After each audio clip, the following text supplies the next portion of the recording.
Kasi sinasabi mo statutory right. I'm asking you, what law grants that statutory right?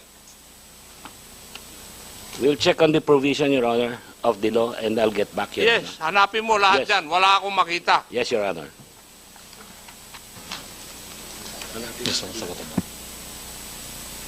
Members of the PNP, you want to reply to the query of Congressman Acop, please? Simple lang naman tanong eh. Sige na po. You want to answer? Mr. Sige, go Chair, ahead. Please Mr. state Chair, your name. Attorney Castillo from DND. From DND? From DND. Go The ahead. right to own firearms under the law is only a privilege, right, Mr. Chair? The rights that are mandated are those the right enshrined in our Constitution. But the right to own firearms is merely a privilege, Mr. Chair. Thank you. PNP, please. Sir, it is a privilege. We have a Supreme Court ruling to that effect, sir. DILG? Asek Racho, please. Mr. Chair, it is a privilege, sir. All right. So, Privilege? privilege. About transnational crime. Attorney Martin Ontok. Your Honors, I would have to echo the sentiments of my colleagues. It is a privilege, Your Honor, and not a right. Colonel Dilag, ano ang Supreme Court decision which says na ownership of a firearm is a privilege and not a right? Kasi binanggit mo na merong Supreme Court decision eh. Yes, sir.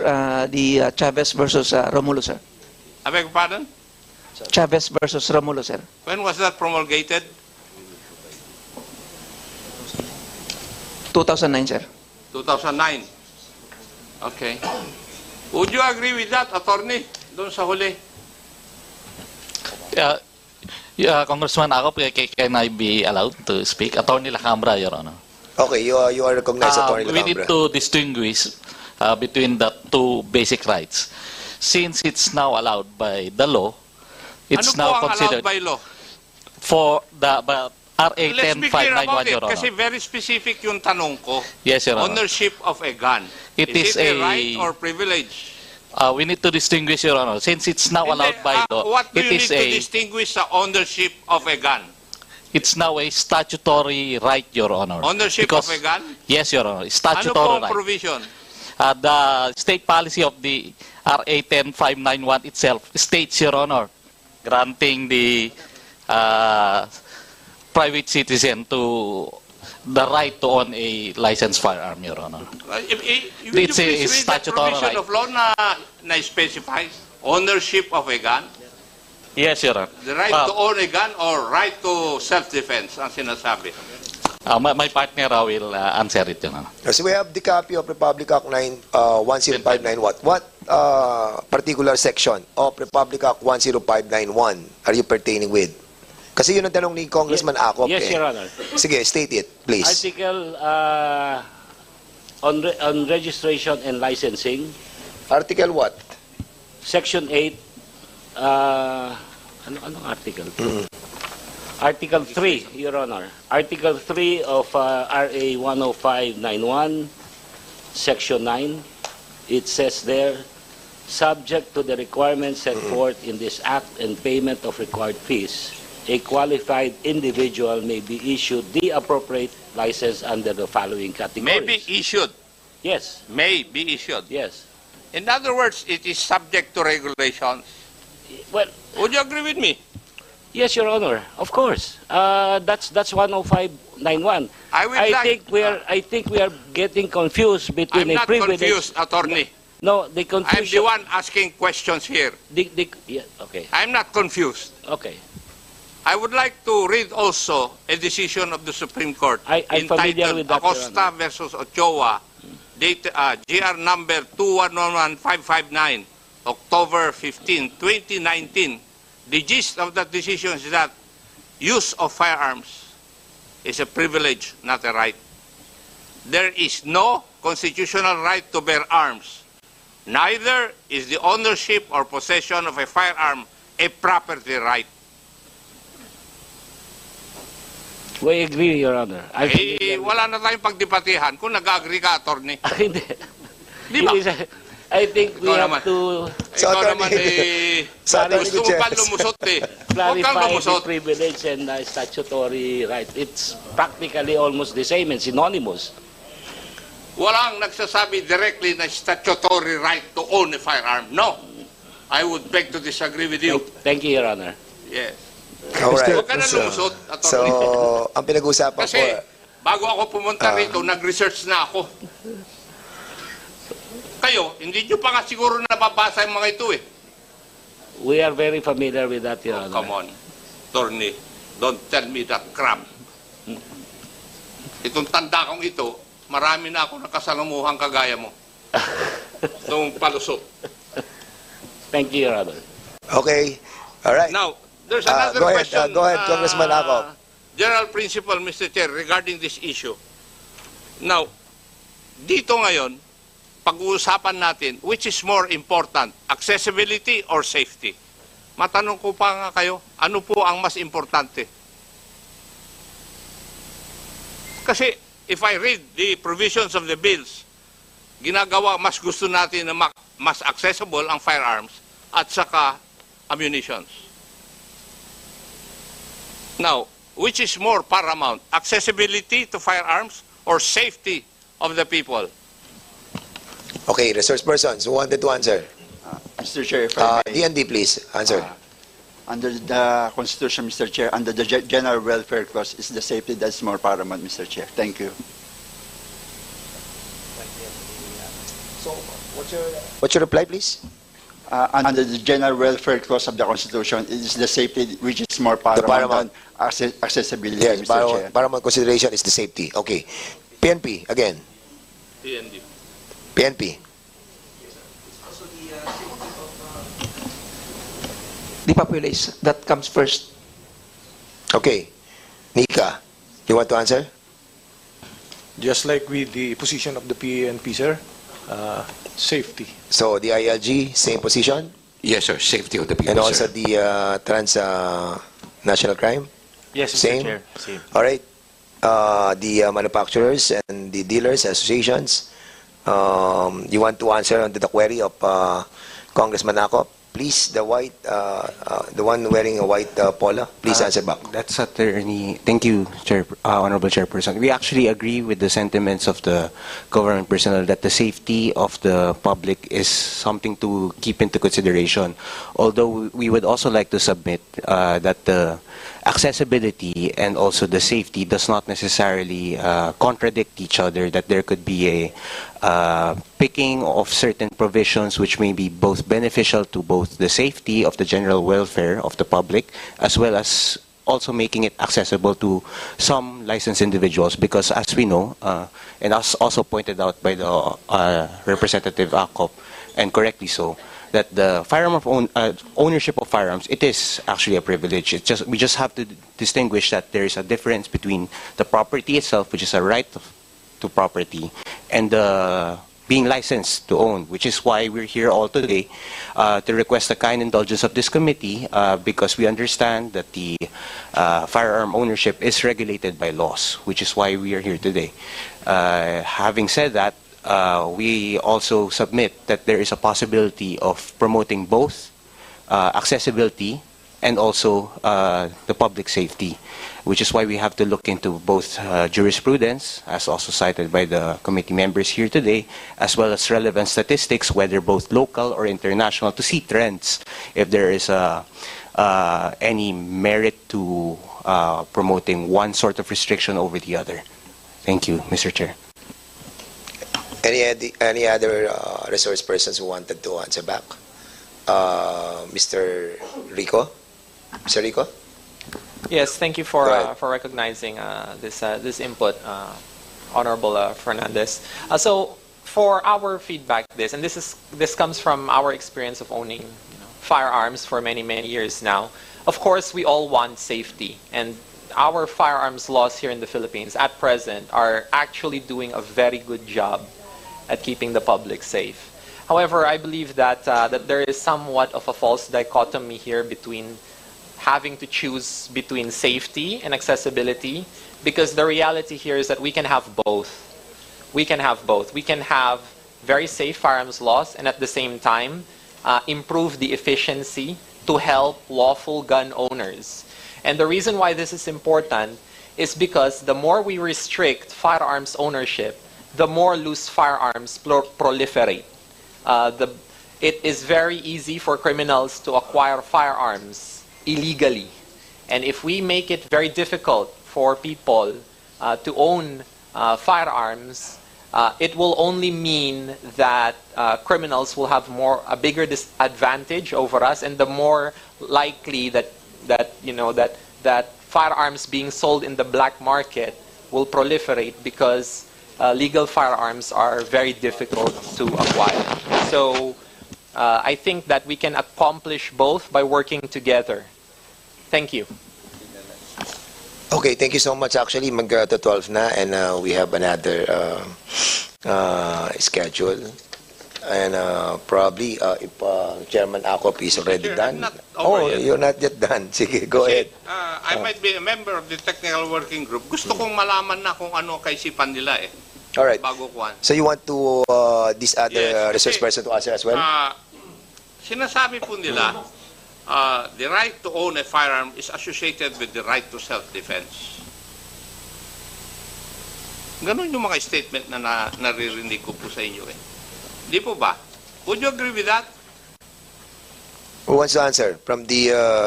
Kayo, gusto nyo magkaroon ng firearms for self-defense. Di po ba? Yun naman ang katotohanan eh. Bakit po di natin aminin? Sige nga. Eh bakit kayo tahimik ngayon? Advocates. Attorney, go ahead. If I may, yes, Representative Akop, that is mentioned in Section 2 of 10591, sir. If you read Section 2 of RA 10591, Declaration of State Policy, the state recognizes that the right to self-defense is provided as a justifying circumstance under the revised penal code. However, this right to self-defense, it is to be done through the use of firearms, is granted only to qualified, underscored, qualified citizens. And therefore, there's a need for regulation. Would you agree with that also? Attorney, go ahead. Yes, Representative Akop, yes, there's a need for regulation, which is why we are here today to propose what possible means of regulation may be, because even if it were a loosening or restricting, either or would still be regulation. Yes. And assuming for the sake of argument that the right to possess firearms was considered a property right, it is doctrine also that property rights are always subject to the state police power. Would you agree with that also? Yes, your Representative. And therefore, regulations have to be made. Yes, as long as it is reasonable, Your Honor, and following the proper standards of the strict scrutiny test, intermediate scrutiny test, or rational basis, as the case may be, sir. Now, this question would be addressed to the public and the private resource persons. Why should one have 20 firearms if the purpose is for self-protection or self-defense? O, dito muna sa mga gun advocates. Dito muna tayo. Left side. Anybody can answer. Again. Your Honor, while we understand that the license to own and possess a firearm is a privilege premised on one's inherent right to self-defense, it is also understandable that it being property, if a person is already licensed and qualified to own a firearm, they may own multiple firearms as they may wish, and as long as the regulatory agencies would see it and deem fit that they can own it. And by the current status of legislation, it would depend on the specific type of firearm if they are allowed to own 2, 5, 10, 15, or more, Your Honor. Okay, sa side ng ating mga government agencies, you want to reply on that? O, sino? Sino po? Yung pulis dapat sumagot eh. DND, PNP, Bakit siguro. yung pinapayagan? Kasi, sa tingin ko, mas marami kayong earnings na nakukuha Kasi mas maraming napapalisensya na firearms eh. I think that's the only logical reason that I can see. Why would an individual, single individual, need 20 firearms? If he's not a, shall we say, anong tawag na natin po doon, yung collector of firearms. Sige nga, Geraldine, justify.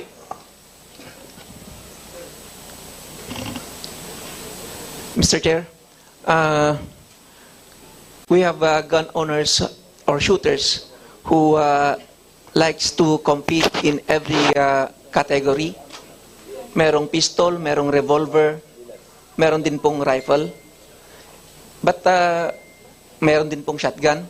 Pero meron din po talaga, sir, napansin kami na nangongolekta lang po ng mga various calibers ng firearm.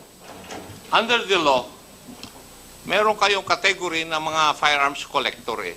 Di ba?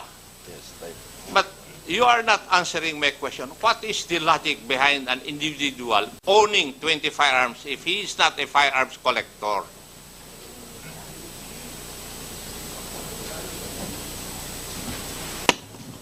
in other words, bakit nyo pinapayagan? Kung hindi naman po sila, aside from being a guns collector, di ba? So, bakit natin pinapayagan? Before, Sige. nung nasa serbisyo pa ako, one long and one short lang ang allowed eh. Would you agree with me also? Yes, sir. Yes. One long, one short lang allowed na bago na ng mga batas.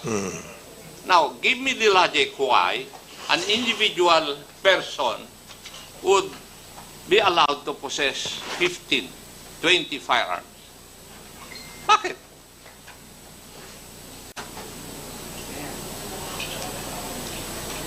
And why would a person need 50 rounds of ammunition, more than 50 rounds of ammunition? Except for those firearm, shall we say, involved in sports. Okay, Mr. Topacio, go ahead. Mr. Congressman, I can cite an example on why a person would need more than 15 guns. So, More than 20. yes. So before, if we talk about 15 to 20 years ago, ang uso lang po is a 1911 and a rifle. But now with technology, if you notice, if you go to the gun show po, Mr. Chair, may I remind you, we're all for safety. When we put up gun shows, most of our seminars is about gun safety. We prioritize safety. Most shooters prioritize safety before they even shoot. That's the first thing you are taught. So, with regards to a person owning 20 guns, it's different for every scenario. For example, I'm a sport shooter. If I get into a category, let's say for example, pistol caliber carbine, when I compete, I don't buy one gun. I buy two. So dalawa na kagad yun. I also buy, for every category that I compete with, I need two guns, especially if I'm serious, if I want to compete. Because pag nasira ang isa, I have no time to repair or replace. And another po, with regards naman po to self-defense, dati po lahat full-size pistol. Now you have a full-size, you have a subcompact, you have a compact, you have a micro pistol. So you have 4 different sizes already for pistols. And as time goes by, every now and then, a person would buy a new gun because masyado na malaking baril ko. I used to carry a full size, but as I am getting older, I would want something more compact. Dati, all steel ang baril ko. Now I want a polymer pistol. So that's one of the reasons why people have more than 15 or 20 guns. Because there are times that I have to buy 2 guns for competition, and at the same time, if I have a permit to carry, I have the option now because I bought a compact, a subcompact, or a micro pistol, or a full-size pistol. So that's probably, Your Honor, kung one of the reasons why people need 15 or 20 guns. They can be competing. There's new technology. There are even pistols right now that are foldable. I don't want to carry a pistol in my bag kasi sumasabit siya. So there's a foldable Glock pistol now that's available in the market. And there's a smaller revolver that's smaller than a micro pistol. So every person who are qualified to purchase a firearm, every person who has an LTOP has the option to buy these guns. And as long as they can pay, as long as they can register their firearms, as long as they comply with all the legal requirements that 10591 and the PNP set, as long as they are able to renew their firearms every time, there's nothing wrong with that. Kasi at the end of the day po, Mr. Chair, from our perspective po, we'd prefer po kasi na okay na marami ka, basta rinirehistro mo, basta rini-renew mo. As long as we have the data kung nasaan yung mga baril mo, we're fine with that. Kasi, believe it or not, Mr. Chair, we are one of the most strict when it comes to issuing licenses. Doon po tayo magdidebate na, Mr. Topacio. Yeah. And I will stand at the plenary to object to that if these bills will pass the committee level. I wouldn't agree na dapat kung po pwede magkaroon ka ng 20 na firearms. Gusto ko na bumalik sa dati. That's why, Mr. Chair, if I may po, no, during my statement kanina, it's important to take note that 10591 is primarily for the legal gun owners. Kasi if we assume that all legal gun owners with RA 10591, those who have more than 20 guns, kung i-assume natin na all those people are may masamang balak, even we could even ask the president to. I'm not assuming anything. Don't put words into my mouth. I did not assume anything. That's why, Mr. Your Honor, if I may po, that's why po I emphasize that we separate those legal gun owners who conform to RA 10591 and those illegal gun owners or illegal manufacturers, illegally possessed firearms, should be separate. Because what we want, why we support these amendments is because aside from the industry that it supports and the economic impact that it has, it also alleviates the problems that gun owners have been experiencing for the past how many years? Because this bill was passed 2014, and we have had IRRs that have overreached already, and that's why we're correcting it now, and that's why we support po yung amendments po. Could you please give me an example where an IRR provision has overreached? So, a perfect example, Your Honor, in your law, RA 10591, I'll give you an example po na ngayon po. It's sort of an issue sa industry. We have a provision in RA 10591 that allows every gun owner to own 7.62 by 39 and below. As of now, only 223s are being licensed. 7.62s haven't been allowed for the longest time because there was a restriction set by the previous administration na bawal nga po ang mga calibers na to. But in your law, it is stipulated that it is allowed. But in your IRR, I think they... 5.6. Yeah, pinagbawalan na po siya. But I think, Your Honor, 223s pinapayagan na po ngayon, but the rest of the calibers until now hindi pa rin po. PNP, would that be true? Yes, sir. Yes. Yes, sir. May know the basis of the PNP, why you are not following the law?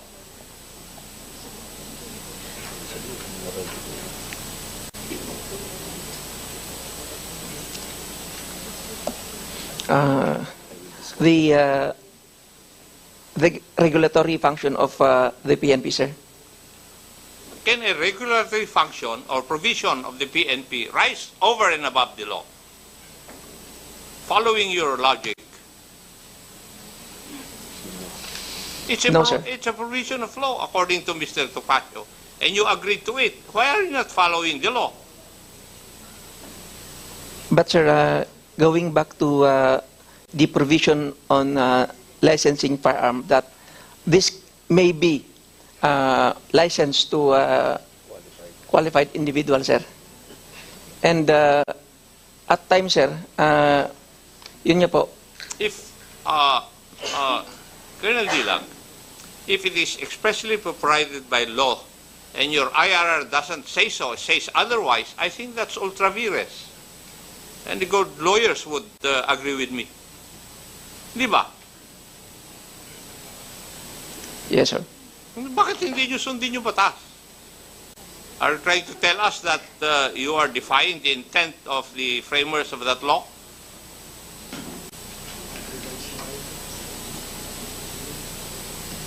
Yung sinabi ni Mr. Topacio. we'll look into it, sir.